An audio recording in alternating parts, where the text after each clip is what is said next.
मध्य प्रदेश की राजधानी भोपाल से बीके हिंदुस्तानी यूट्यूबर नेशनल मीडिया फाउंडेशन नई दिल्ली समूह पत्रकारिता परिषद नई दिल्ली आज नर्मदापुरम जिले के सिवनी मालवा तहसील के ग्राम पंचायत बाबरी आए, जहां पर अवैध रेत उत्खनन में लगी किश्तियों की विशेष जानकारी देने का हम प्रयास कर रहे हैं। ये किश्तियाँ कुछ देर बाद जैसे ही इन बिहारियों का और यूपी के मज़दूरों का भोजन बन के तैयार होगा और ये सभी किश्तियाँ यहाँ के स्थानीय ठेकेदारों के माध्यम से रवाना होगी। दिन भर में लाखों रुपए का सरकारी राजस्व ये लोग चुराकर माफियाओं को देंगे। इस समय प्रदेश के अंदर में मां नर्मदा के दोनों तटों पर रेत माफियाओं का एक गढ़ सा बना हुआ है। सरकार बहुत कोशिश कर रही है इनके ऊपर में प्रतिबंध लगाने के लिए, पर हर बार या तो स्टाफ की कमी या कहीं ना कहीं राजनेताओं के आड़े हो जाने के कारण इनके ऊपर में सरकार के अधिकारी प्रतिबंध लगाने में असमर्थ रहते हैं। मैं वरिष्ठ पत्रकार बीके हिंदुस्तानी, मैंने भी कई बार, हज़ारों बार इन माफियाओं के बारे में जानकारी देने का सरकार को प्रयास किया और दिया भी, पर हर बार मेरे ऊपर में इन माफियाओं ने हमला किया, मेरी टीम को हमला किया। 16 मेरे कैमरे तोड़ दिए गए। पता नहीं कितनी बार मेरे को मारा इन लोगों ने, कितनी बार मेरी टीम के लोगों को मारा इन लोगों ने, पर आज तक इन माफियाओं के ऊपर में कोई प्रतिबंध सरकार लगा नहीं पाई। उसका कारण है कि जितने लोग भी इस व्यवसाय में लगे हैं वे निश्चित तौर पे किसी न किसी विधायक या किसी न किसी सांसद के साथ से जुड़े हुए या रिटायर्ड माइनिंग अधिकारियों के साथ में जुड़े हुए हैं। माइनिंग विभाग से या अन्य विभाग से जितने भी अधिकारी रिटायर होते हैं वे अपने विभाग से लगे हुए गैर कानूनी धंधे में जुड़ जाते हैं।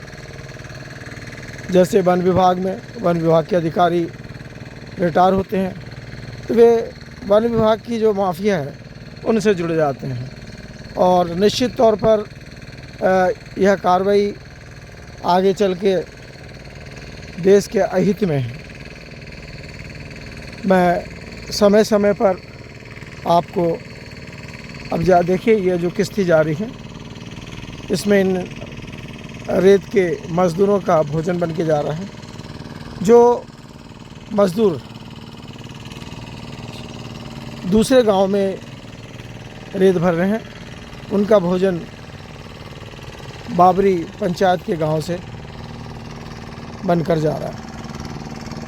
ये यूपी और बिहार से इसलिए आते हैं कि यूपी और बिहार में भी ये रेत का ही धंधा करते हैं, पर वहाँ रेट ना मिलने के कारण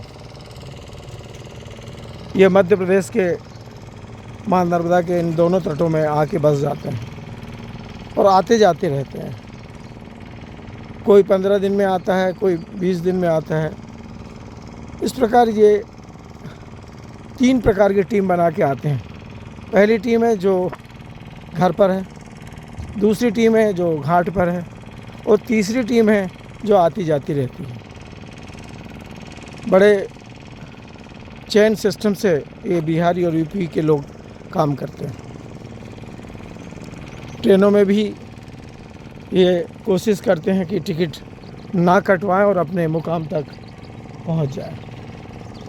ये अभी जहां से कैमरा चालू हुआ था वह गऊ घाट था और अभी जहां पर कैमरा आया हुआ है वह बड़े घाट के नाम से जाना जाता है।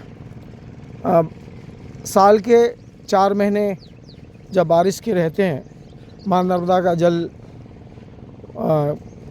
ऊंचे स्थान पर रहता है, तब नाव घाट का संचालन इस सीसी रोड के घाट से किया जाता है।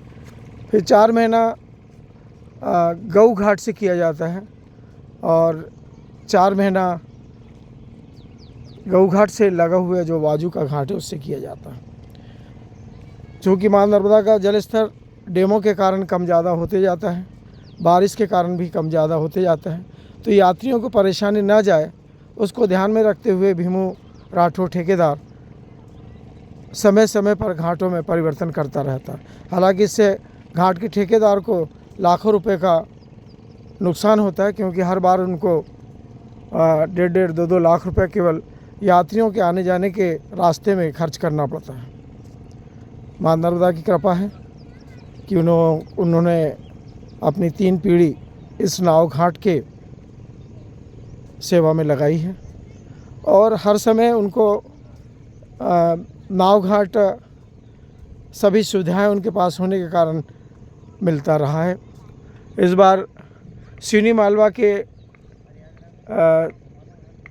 कार्यालय के माध्यम से नाव घाट का संचालन इन्हें प्राप्त हुआ है। 1 वर्ष नसरुल्लागंज से और 1 वर्ष सिवनी मालवा से, 2 ज़िले लगते हैं। दोनों ज़िलों से 1-1 वर्ष के लिए इन्हें नाव घाट का संचालन दिया जाता है। संचालन में भी नियमों का पालन करना ज़रूरी है, जैसे यात्रियों की सुविधाएं, उनकी सुरक्षा एवं अन्य साधन। भीमू ठेकेदार के पास में जितने भी कर्मचारी हैं जो नाव का संचालन करते हैं वे सभी अनुभवशील हैं। समय समय पर जो कर्मचारी काम में ढिलाई कर रहा है, यात्रियों को सहयोग नहीं कर पा रहा है, तो वो उनको इमीडिएट हटाकर और नए जो उनके पुराने कर्मचारी हैं उनको वापस रख लेते हैं।